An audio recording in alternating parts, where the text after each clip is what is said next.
Hi everybody, welcome to the channel. Tonight is October 30th.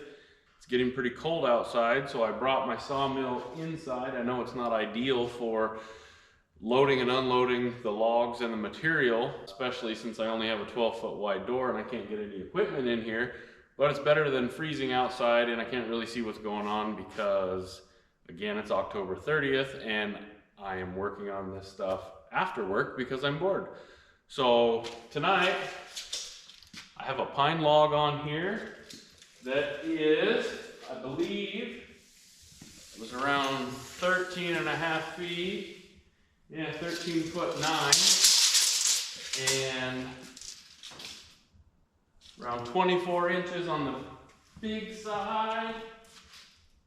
Around 21 on the small side. What we're going to be shooting for is a bunch of 6x6 or as many 6x6 posts that we can get for making fence posts. This is only my second log ever cutting. My first one was just a few days ago, and I was able to get 8 of these true 6x6 by 6.5 for fence posts. I have some odd size or odd length of logs, quite a few of them, around 13, 14 feet. I would like to make, 8-foot fence posts or 7.5-foot fence posts, but I think this is gonna work for us. We're gonna make as many of these as we can at 6'6". I think that's gonna be plenty. That's gonna be 4 foot sticking out of the ground and 2.5 feet in the ground.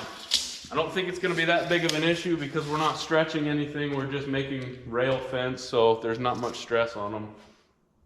And it's the difference between, on 13-foot logs, being able to get 8 instead of 4. If I did 8-foot pieces, then I'd end up with something around, 5 foot. And I don't know of any good use of 5 foot anything, 6x6s, 1x6s, whatever. So we're going to make that work. Because we have an abundance of pine logs at 13 feet. So let's get going.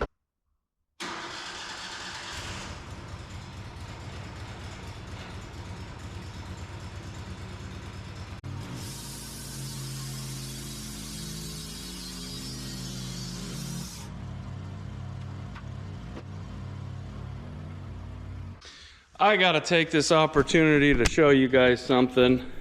This pine has been down for 2 or 3 years, and it's starting to get quite a bit of that, what they call blue pine in it.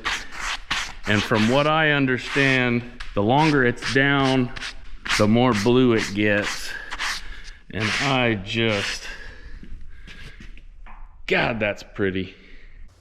Now I'll put you back, I guess. We'll get back to work.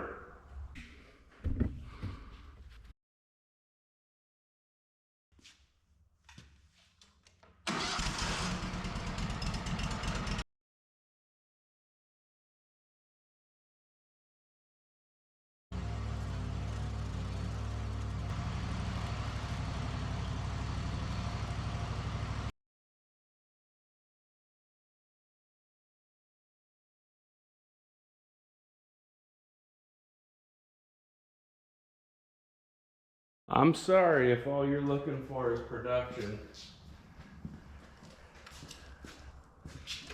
I'm like a child, I can't focus. I have got to try the trick that I've seen other sawyers do, which is make a cut and then dump some water on it. Are you ready? Oh man. That does work good. Look at that.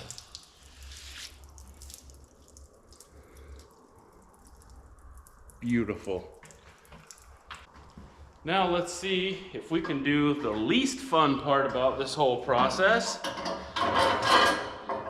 by myself. My bet is maybe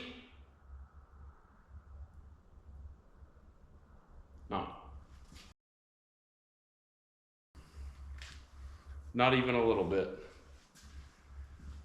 We're gonna have to figure out something a little more permanent to roll logs, because this, I struggled with the last one and it was substantially smaller. Sneak attack!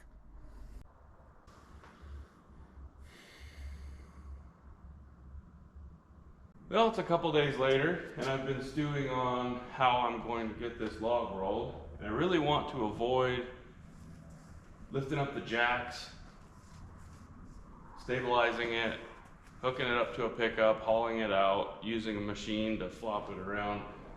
So I have this idea that I'm gonna try. I don't know how it's gonna work out, but we'll see.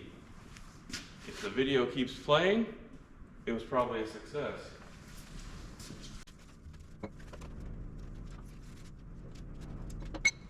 In a past life, I ran tow trucks for a while, so I've spent some time getting creative on trying to how to use straps and chains in a smart way to get things to roll.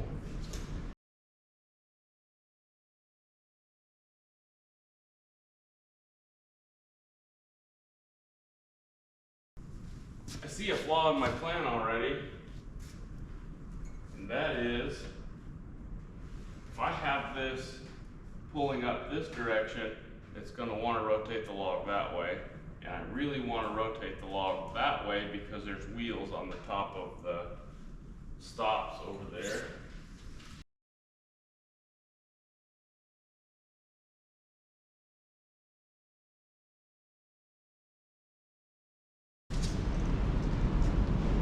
Now that we got it flipped, kind of see what we're going to end up with.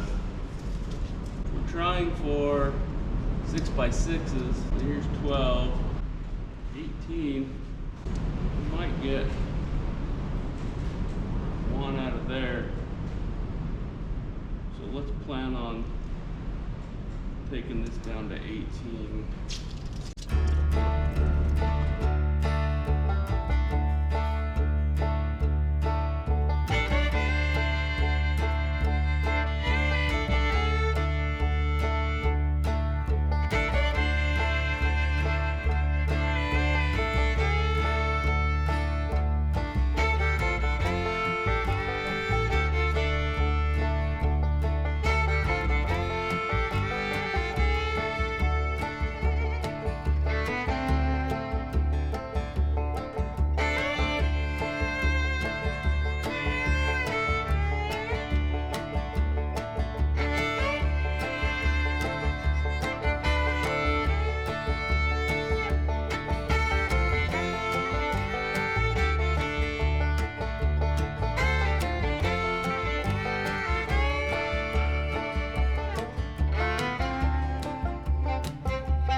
And as you'll see here, I got myself into a little bit of trouble.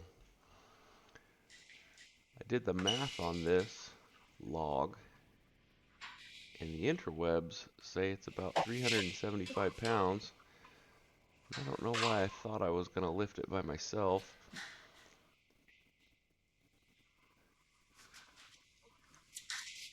Here's where I really realized I screwed up, because I don't have anything nearby to hold it up while I go get something.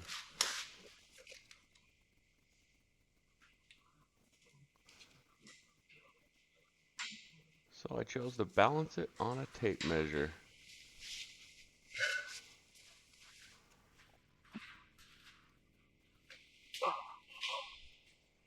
And it's not stupid if it works.